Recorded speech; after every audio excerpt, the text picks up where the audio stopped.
Welcome to our quarterly Methodify webinar, where we highlight a section of the platform or a new feature and take you, our clients, through how to use it.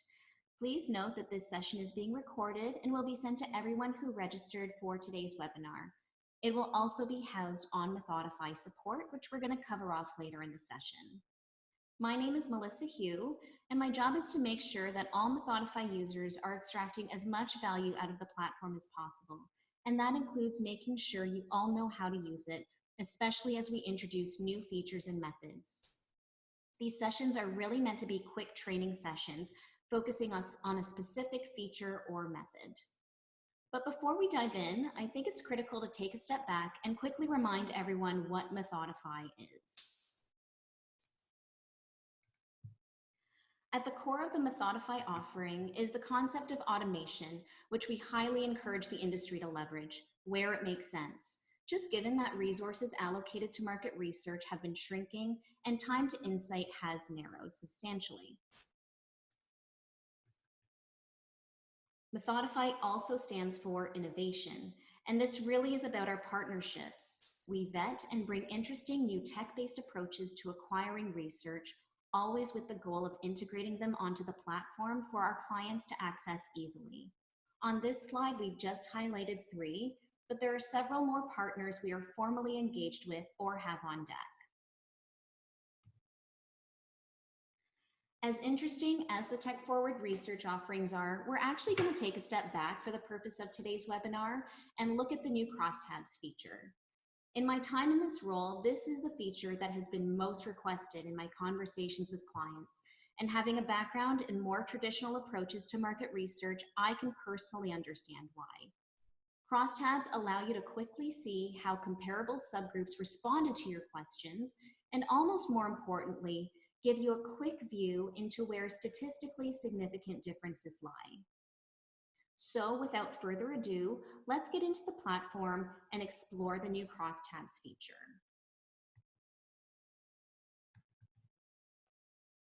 So here I am on my landing page. I'm just going to click into the final report for my messaging test.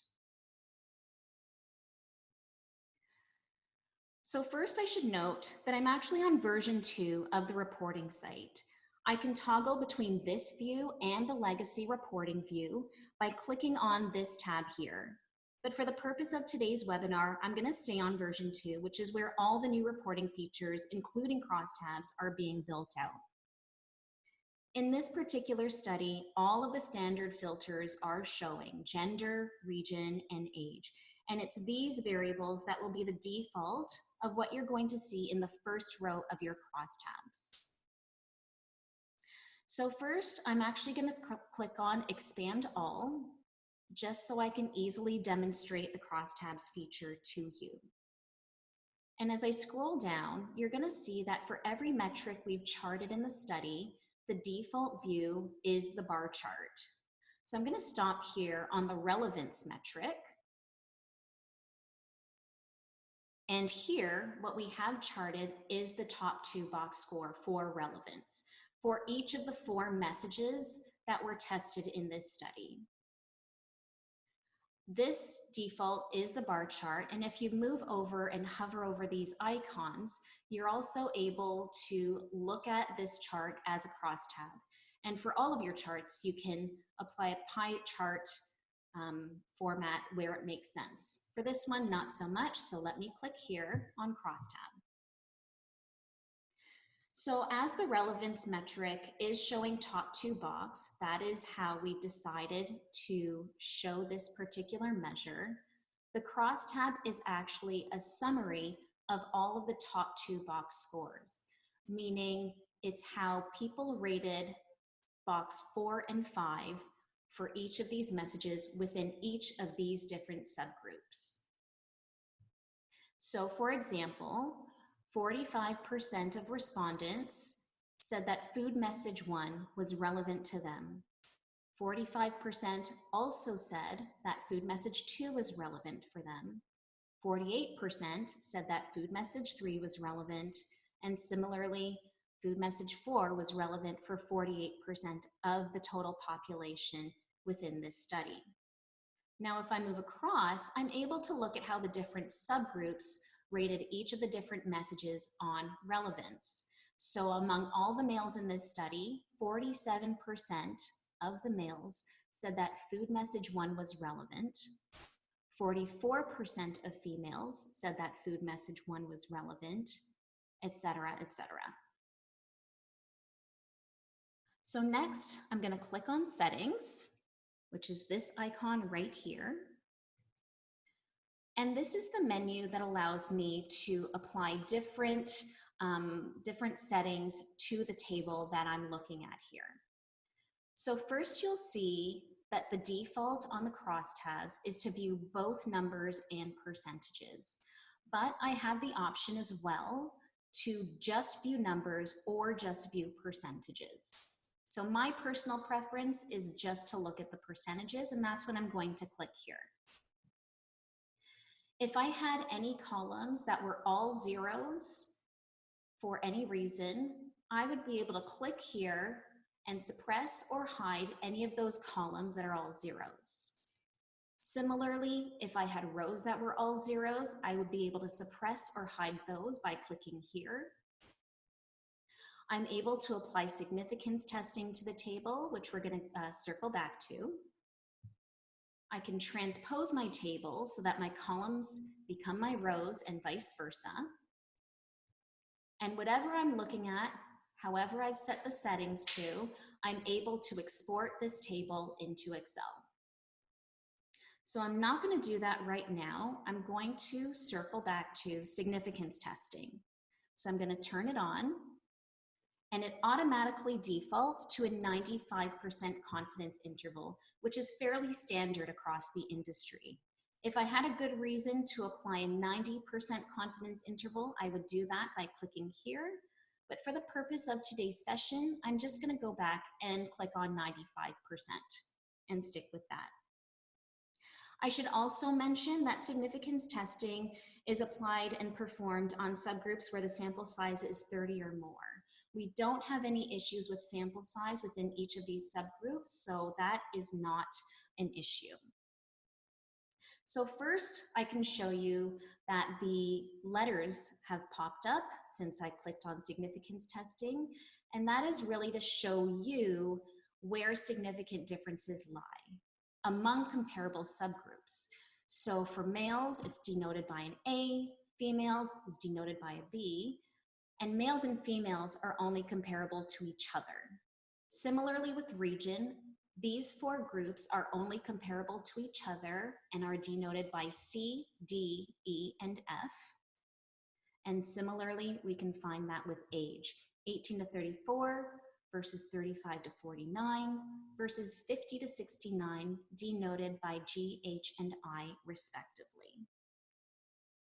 So at a quick glance, I can see that there are no significant differences by gender for any of these food messages, meaning males and females rate each of these messages similarly. So because there are no significant differences, just for my ease of use, and so I can focus, I'm going to click off gender just to get me focused. I can say the same thing for age, where there are no significant differences by age, meaning regardless of age, respondents rated each of the food messages similarly. So I'm going to click off age because I do see significant differences by region, and that's what I want to focus on here. So specifically, I'm able to see that Ontario respondents rated food messages 3 and 4 significantly more relevantly than respondents in Western Canada. So if I had a focus or a key target of Ontario respondents, this would actually be a good news story, and I'd be able to say, yes, people found food messages 3 and 4 more relevant in Ontario versus other regions, and specifically the West, and therefore, if my target is Ontario, I should probably think about moving food messages 3 and 4 to the next level. Conversely, if my target was those in Western Canada, I would be very concerned with food messages 3 and 4 and would probably look at other alternatives, seeing as though the Western Canadian respondents are rating these two messages lower on relevance versus the other regions. So that's your new crosstabs feature and a quick highlight of how to read the crosstabs. And you can apply similar line of thinking to all the other crosstabs as they are available to every other metric in studies moving forward, as well as those that are available historically. So please do use the new crosstabs and let us know your feedback on how we can make them work better for you. Your feedback on crosstabs or any other feature or method can be sent directly to your Methodify team, or the best way to do it is actually through Methodify support, which you can find by clicking here in the banner at the top of the screen. There's no need to log in separately. And in Methodify support, you can access frequently asked questions, information on certain features that are available on the platform, as well as how-tos and best practices, including the webinars that we're recording after today. So if you can't find what you need in any of these buttons, please feel free to enter anything in the search. And if you still can't find what you need, click on Submit a Request here in the top right-hand corner of the screen.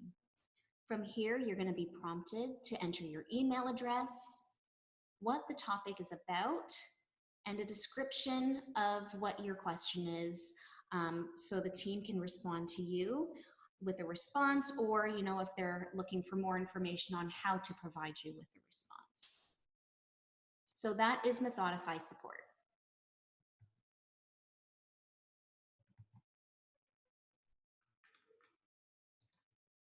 So that's all we had for you today. Thank you so much for attending our webinar. Our next webinar is in May, so look out for that invitation.